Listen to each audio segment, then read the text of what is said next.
So, some time ago, I uploaded a video to this channel of me automating this fan so that it runs off a Sonoff Mini inside here. Since then, I'm still a big fan, but the speed selector is broken on there, and I'd love to redo this so that it doesn't show the timer around there because it's not a timer anymore, and that's okay. But I'll also redo a label around here so that it doesn't include the 0 position, so that people don't turn it off when they're staying in the room or whatever, where it's in. So I have now got a 3D printer, so I'm going to make some replacement parts for this. First things first, you need some way to measure what you're going to do. So I'm going to do this the speed selector first, and that one will be easy enough to model up with a set of vernier calipers and Fusion 360. All right, so let's start by, I'll zoom in here, boop. Let's start by measuring some critical dimensions on here. So it is recessed into there, so we do need to be fairly accurate with this, and that is pretty much bang on 2.5 centimeters. So I'll model that first. And to create a drawing, we go into Fusion 360 and we say create sketch. We're going to sketch that on the plane there. We're going to create a centered circle of 25 millimeters. And then we will also model the stalk underneath it. So that one is going to be, what's that, 12 millimeters wide, and depth-wise, it's going to be about 12 millimeters as well. All right. That's actually seem right. 12 millimeters and 12 millimeters. Okay, never mind.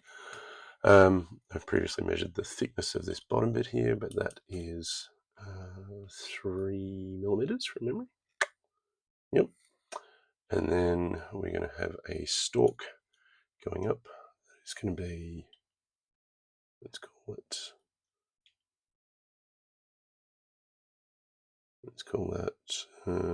that 12 millimeters as well. And it's going to be 3 millimeters wide. No, 5 millimeters wide. Okay. All right. So back to Fusion 360, we will create another circle in here of 12 millimeters. 12 millimeters. And then we'll do some 3D modeling. So this is from me learning Fusion 360 over the course of a few weeks before buying a 3D printer. We select the thing, we say we're going to extrude it down 12 millimeters, and then we go back to our top and do our drawing again.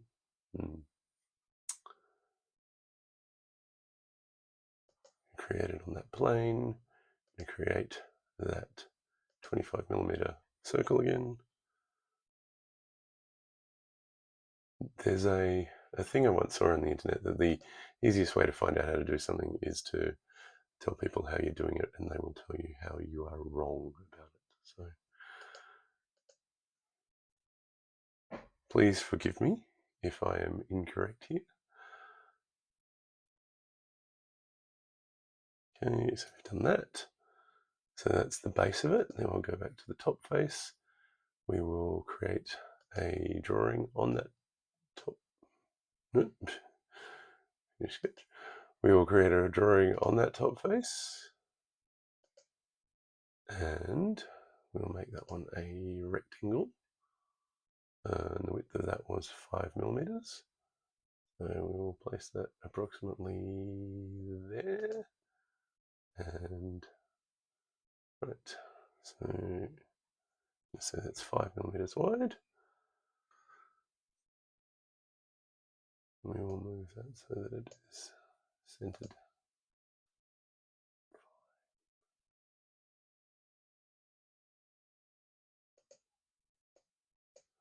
sure if you have experience doing this, this is absolutely painful to watch me, but well, here we are. You know what? It doesn't need to be 5mm wide. It can be 6mm wide. And then I can place it by eye. And we're going to be filleting this into the base, so it's not a big deal. Alright, finish sketch. Back to this view, and we will extrude this up 12mm. Alright, so that's the basics of that drawn in, and then we are going to fillet. So we will fillet on that. We're going to make that one fairly, well, I guess the original one wasn't that chunky. But let's be a little bit more, yeah, a little bit more cautious given it's going to be 3D printed. All right. And we're going to fillet that. Let's letter F. And it's 3mm as well. Is that what I chose for the last one? Hopefully.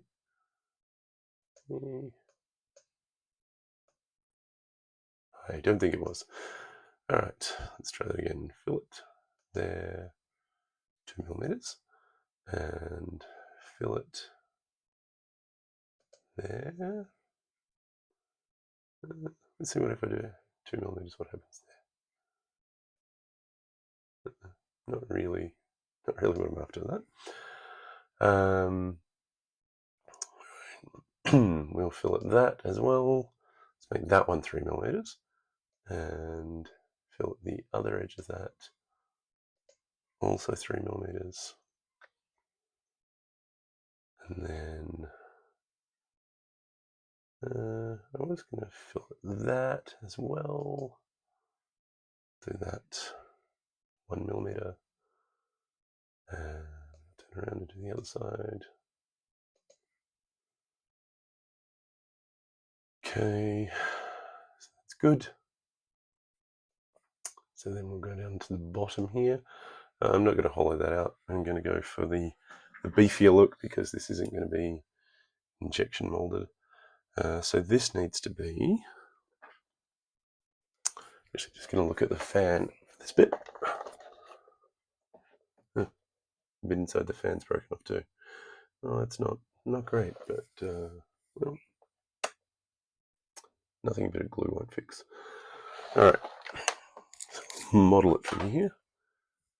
So the inside diameter of this is 6mm. So we'll draw a centered hole of 6mm, and we will extrude that up to 12mm to the center. So go back into here, create sketch on that face of a center diagonal circle of 6mm. Then we'll go back, finish sketch, that, extrude up, negative 12mm. That gives us a hole. Go back and view on the bottom. Measure between the two last surviving pegs here. And that is 2mm. So we'll create another sketch on the bottom, and we will put in a 2-point rectangle here. Actually, no. Yeah.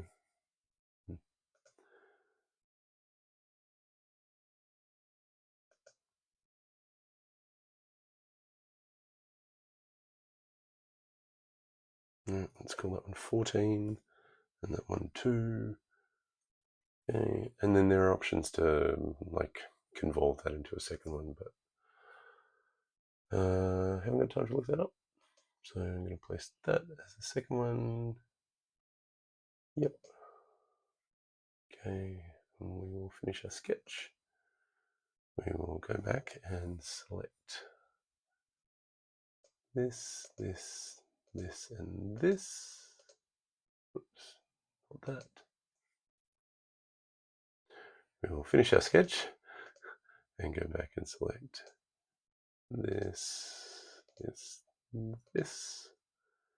Okay, and we'll go to the home position. We will drag up so we can see what's happening here.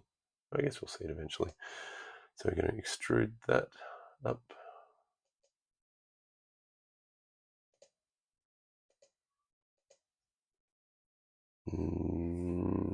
Let's measure that. Extrude that up by 7 millimeters. Seems weird, but okay. -7 because we're going up. Okay, so that's the basic shape of this done in, I wasn't actually recording how many minutes it was. It was 9 minutes to do that. And I'm just going to go through and fillet these bottom sections here on each of these faces, and then we can send it to print.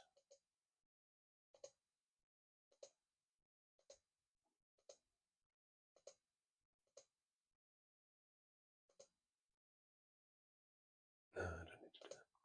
All right, 1 millimeter fillet. No, 0.4 millimeter fillet, because that's what the printer is going to be working with. Actually, it usually does 0.2 millimeter layer height. That'll be fine. Okay, so we've got the hole in the bottom, we've got those legs on there. Last thing to do is check. Oh, and actually that's 45 degrees offset, which means that if I printed that as is, it wouldn't be accurate. So I do need to rotate that bottom unit there. And so to do that, I'm going to split that. What am I doing here? Split body on body to split. We will select that one. Splitting tool, we will select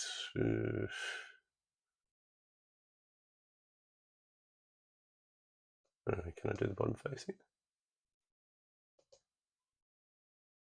Yes. Okay, so we now have two bodies here. We can turn off this one, and then we will take this body and we will rotate it.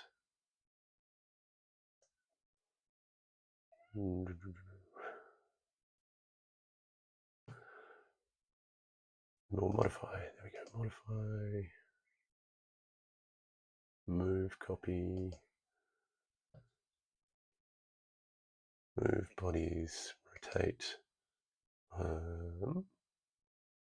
Select the axis. No.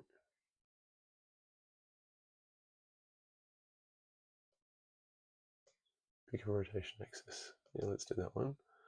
And we will. Let's try that again.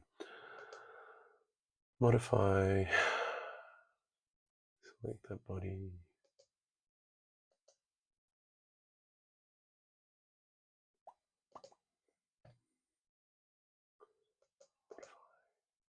Move, copy, rotate.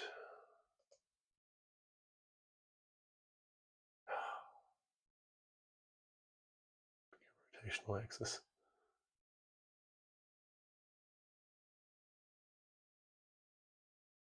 And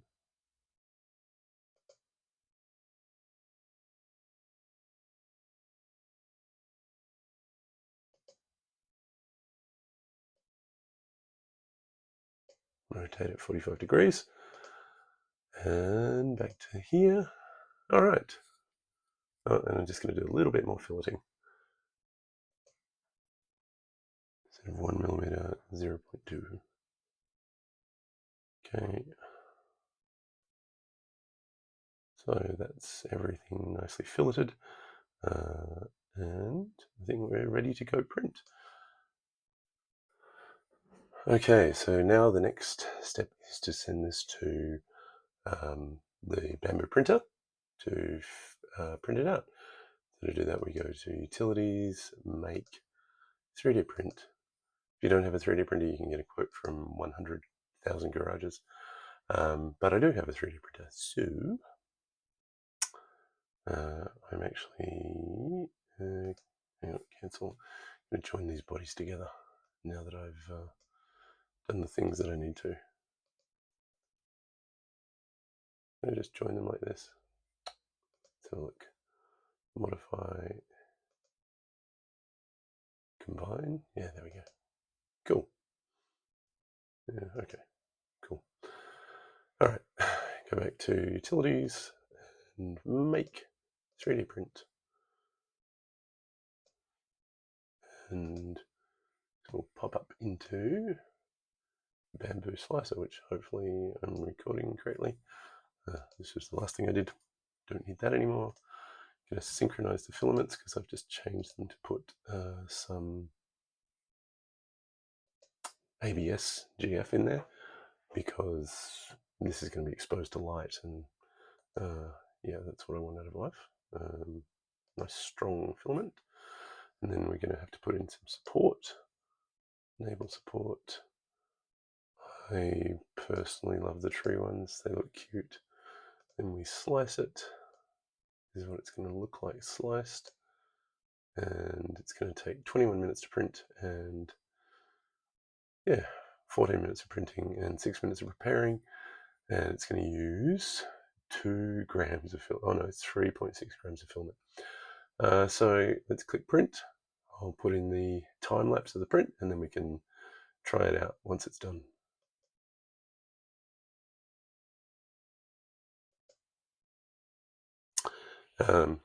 As I said, I'm a newbie at this, so I am literally just going next. I have no idea what I'm doing here. And that's my point in doing this and recording this, is to show that the barrier to entry is not that bad. All of the Fusion 360 I've learned over the last 2 weeks, watching a couple of videos on YouTube, and it's been fairly easy. But I've been putting off learning how to do 3D modeling because I thought it was hard, and that's part of the reason I put off buying a 3D printer as well, because I didn't want to just print out things that other people had made. I mean, there's a bit more to it than that, which I'll talk about in a later video. But yeah, this is what you can do with, you know, a week's worth of playing around with Fusion 360 and getting, admittedly, a really good 3D printer. Obviously, many people are not in the position to just drop the amount of money that a Bambu Labs printer costs, but I was. And even if you're looking at economy options, the P1S, P1P, and even the A1 and A1 Mini are really good choices too. So let's watch the print and come back and see how it goes.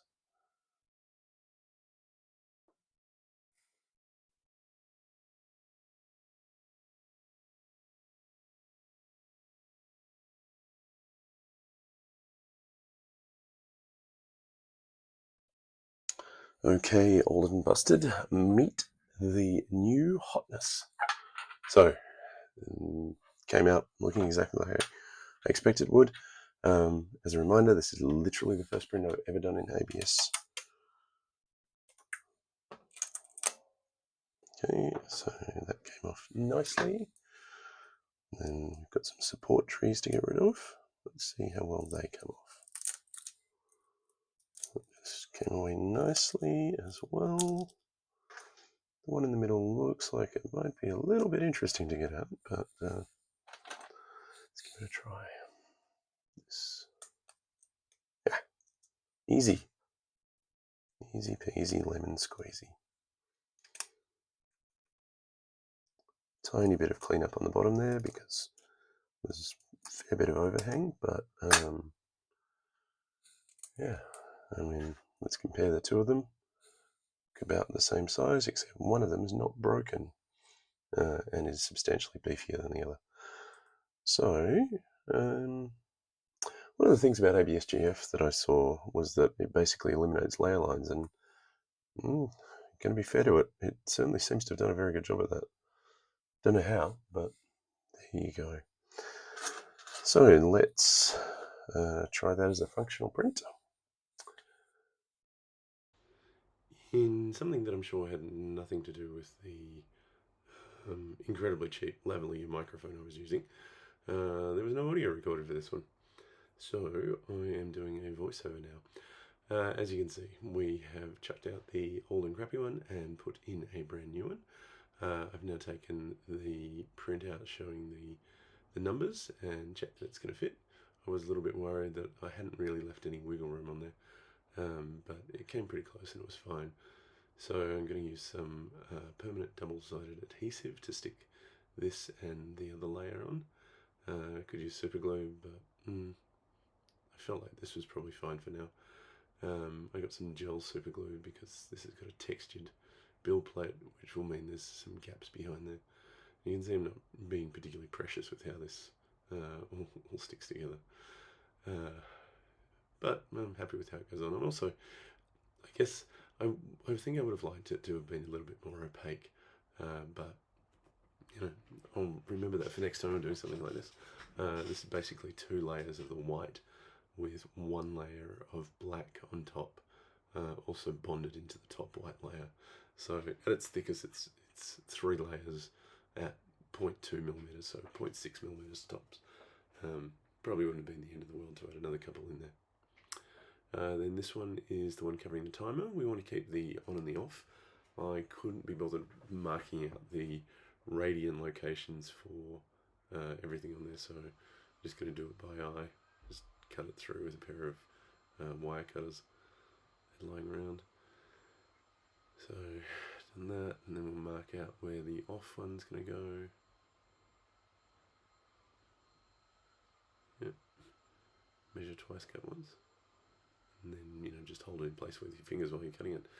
So this one also needs some double-sided adhesive on it. Whoops, there it goes. We'll get you back one day. The most boring thing about doing this voiceover is that I can't actually see that it's recording, so there's every chance that the mics are still broken. But I think I'll just cross my fingers and hope that it's fine. Alright, so we've got the adhesive on there, and covers up this just nicely. I also recorded the process of making these labels, but I decided that it was too boring, and this is already a 23-minute video, so you'll just have to assume that it's not that hard. And then there's one more label to go on, since I've replaced most of the guts of this over the time, and done some more functional repairs to it. I think it's worthy of a Ductronics label. It already had one on the back. You might have seen in my previous video. But we will just put that over the Omega thing, and because we didn't measure where to put it, it's still showing up, so we change our mind and pull it off and stick it on again. So hopefully this adhesive cures over time and becomes much stronger, or I'll have to go back with some super glue and just glue it in place.